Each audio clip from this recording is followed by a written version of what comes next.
When your wife is shorter, you have to adjust things a little bit once in a while. Good morning. Good morning. This is a perfect day. And thank you for coming in here this morning, because there'll be good stuff later with it. So let's start.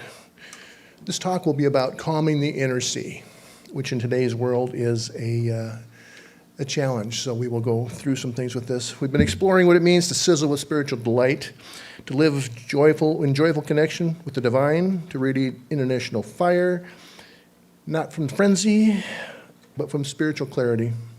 And so you might be wondering, if we're talking about sizzling, why I talk about stillness. Well, here's the paradox. True fire comes from deep stillness. The sizzle of spirit is not nervous energy. It's not chaos. It's not overactivity, but it's tranquil strength. It is unruffled power. It is still potency. And this morning we name something that often keeps us from that divine sizzle. It's something we use every day, something that either opens the doors to peace or slams it shut. It's our mind. Let's be real. Have you noticed the noise in the world right now? Have you caught yourself lately scrolling headlines or social media, reading one disheartening story after another, and then feeling anxious or helpless afterwards? You know, our world is hurting. And while we won't get political here, we will be real. There are wars and there are shootings, economic fears, political division, and an endless stream of noise and disruption. So no wonder so many feel afraid, agitated, and anxious before they've even had breakfast.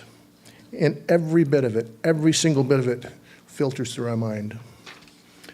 Ram Dass once said, "We are all prisoners of our mind. This realization is the first step in our journey to freedom." Let me ask you a few questions. Do you ever wake up already feeling behind? Have you ever found yourself replaying an old conversation in your head for days? Do sometimes you feel like you have lost the ability to rest not only your body but your mind? Are your thoughts often full of worry, comparison, self-guessing, or self-criticism? And how is that affecting your day-to-day life? Does it have you being short with people you love? Does it rob you of sleep or joy? Does it keep you from trusting your decisions or hearing that still small voice of spirit? Well, let me say this as clearly as I can. If your mind is out of control, your life is out of control. Feel like that once in a while? An undisciplined mind doesn't just cause chaos, it disconnects you from the peace and power of divine presence. You might be busy, but you're not centered. You might be moving fast, but you're not going deep. And if your mind is swirling in fear, anxiety, and overanalysis, you may be burning up, but you won't be sizzling with a radiant flame of spirit. Carl Jung taught a story that echoes deeply for us today. There was a village that had experienced drought for 5 years.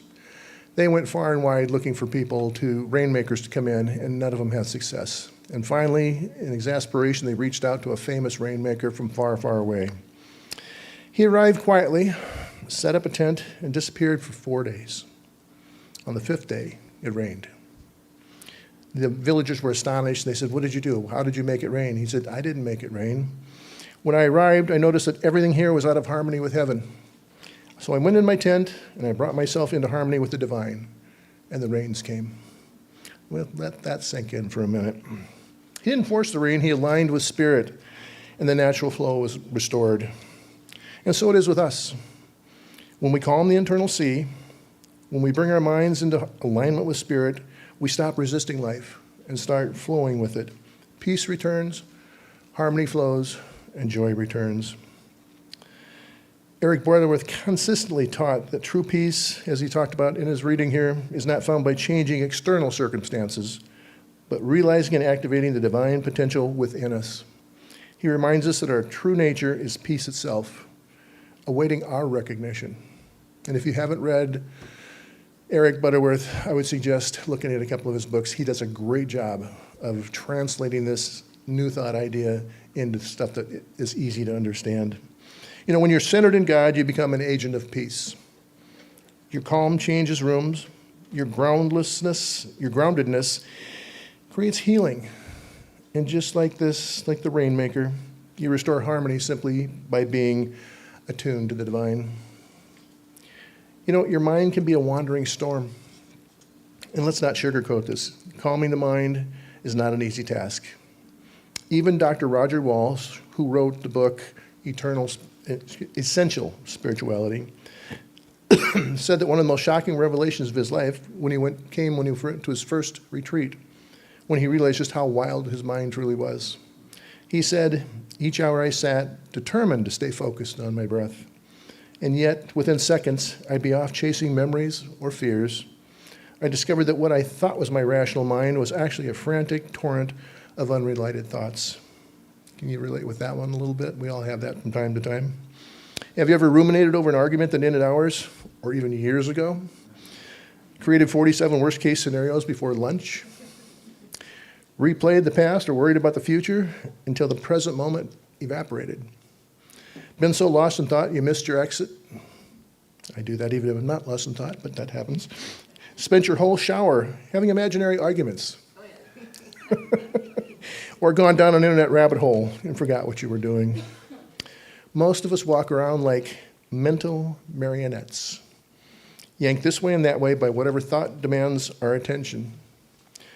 And some of those thoughts are useful, but many are just noise. They're static, old patterns, cultural programming. It's not just you. The human mind is often described as a drunken, crazy monkey with St. Vitus dance that's just been stung by a wasp. That's as close as I could get. Yet, this is the mind we're trying to manifest peace, joy, and abundance with. Well, here's the good news. You're not your thoughts. You are the thinker. You are the observer, the awareness, the presence behind the thinking. We are not at the mercy of our thoughts. We are not powerless passengers on this wild ride. But awareness is not enough alone. We have to practice. We must train the mind because thought is creative, and thought that is scattered means that our creation is scattered. If thought is focused, it becomes powerful. As Ernest Holmes teaches, the mind is the seed of all action. To bring peace to the world, we must first bring peace to our thoughts. And Buddha said, may you develop mental concentration, for whomsoever is mentally concentrated sees things according to reality. If we want to experience peace, we must have peace in our own mental field. Because while the world feels chaotic, our minds spiral into worry, fear, or despair. And often what we're missing is perspective. One of the quickest ways to calm the mind is to look for good. Because when we're upset or overwhelmed, it's often because we've forgotten there's still good present. There's still beauty. There's still love. And there's still divine order. So try this. In the midst of traffic, notice the trees lining the street. In the middle of a difficult day, find the one thing that made you smile. When you hear disturbing news, look for the helpers, the rescuers, the healers, and the ones that are bringing light. Then practice gratitude. Gratitude, I like this. Gratitude is a radical act of mental discipline. It's one of the most powerful tools in our spiritual toolbox.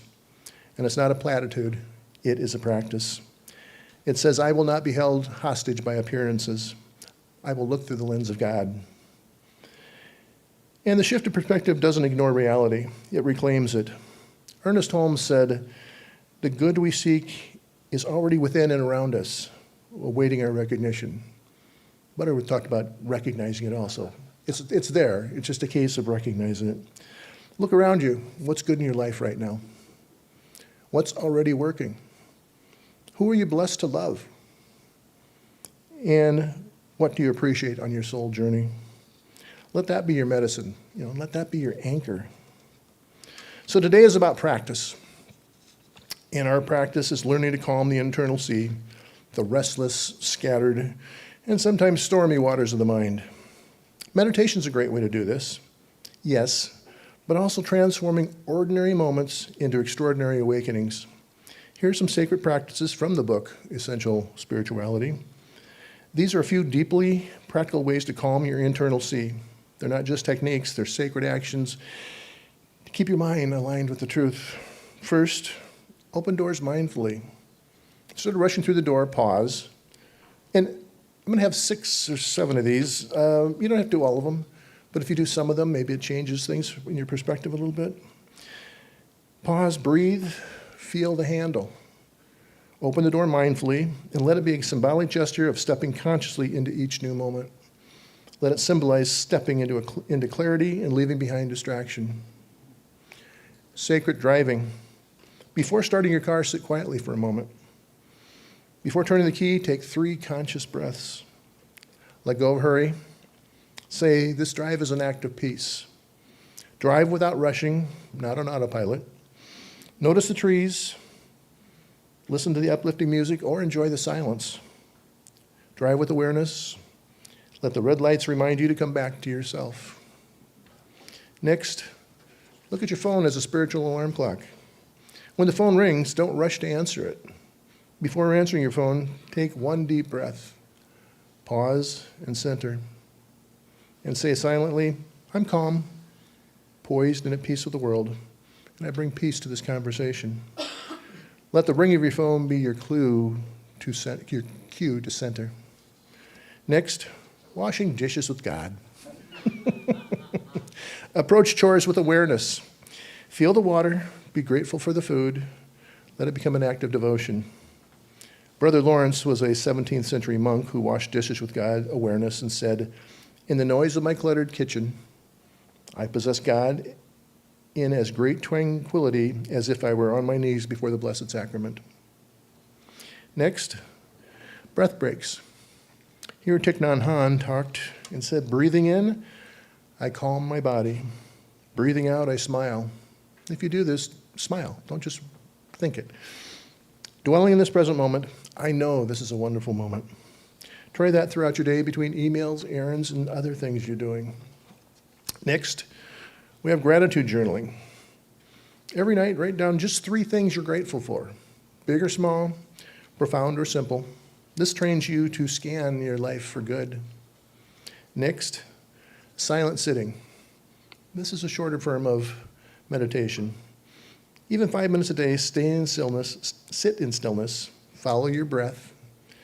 When the mind wanders, just gently return it. It's not the activity, it's the attention. It's not the task, it's the consciousness we bring. Stay where you are, be gentle, but be consistent. And now let's talk about living from a calm center. Here's what happens over time. The mind gets quieter, but the soul speaks louder. The clutter clears, and your inner world becomes a sanctuary. People around you will notice, not because you're doing more, but because you're being more. Your presence will feel like a soft breeze in a storm. You become like the rainmaker. Your alignment invites harmony. And let me remind you of this profound truth from Science of Mind. You're not your thoughts. You are the awareness behind them. And you have the power to choose differently. You don't have to believe everything you think. You don't have to obey every impulse of the monkey mind. You can choose peace. You can practice stillness. You can sizzle with that still flame of spirit. And when you do, you calm the sea. You become the rainmaker. You become the presence that restores harmony around you because you first created it within yourself. You remember, I am not the chaos. I am the calm in the chaos. And you sizzle, not with stress, but with still potency, divine delight, and spiritual confidence. Now, let's talk about the mirror on the universe. You know, a couple months back, I wrote a poem regarding this, which is on our website, but Roger Walsh writes this: just as the still water becomes mirror-like, so too a calm mind accurately reflects the world. The mind of the sage in repose becomes the mirror of the universe. Let's be that mirror. Let's reflect clarity instead of confusion, peace instead of panic, and love instead of fear. Let us not be ruled by the chaos of the world. Very easy to let it happen to you today. Let us instead be ruled by the presence of God within each one of us. And now join me in taking a final breath. And as Thich Nhat Hanh said, Breathing in, I calm my body. Breathing out, I smile. Dwelling in the present moment, I know this is a wonderful moment. And now I'll close with the spiritual mind treatment. You can still stay seated in your chairs there and settle in. And first, I recognize that there's one infinite intelligence, one source, one presence, and one power. It is perfect peace. It is divine order. It is infinite stillness and creative action held in holy balance. The presence is calm behind all motion, the silence behind all sound. I know that this presence is not far away, and it's not reserved for saints or mystics. It's closer than my breath, nearer than my hands and feet.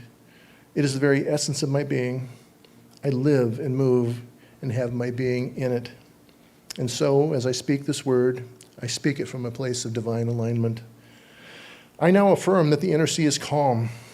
My mind is quiet. My heart is open and my spirit awake. I release old thought patterns that no longer serve me. I dissolve anxiety into peace. I transmute fear into faith. I trade judgment for compassion. I invite the holy to breathe every thought, through every thought, every word, and every action. I know that I am guided. I know that I am held.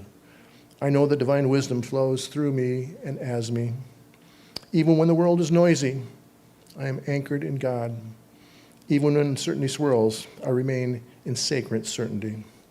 Right here and right now, I claim clarity of thought, serenity of mind, and the sacred delight of the soul. I radiate peace. I bless the world around me with my grounded presence. I am a light in this world, a calm and sacred flame. I give thanks for this truth. I give thanks for the transformation taking place now. In consciousness, I give thanks for the power that restores, recenters, and renews. And I release these words into the law, knowing it returns fulfilled. And so it is. Thank you.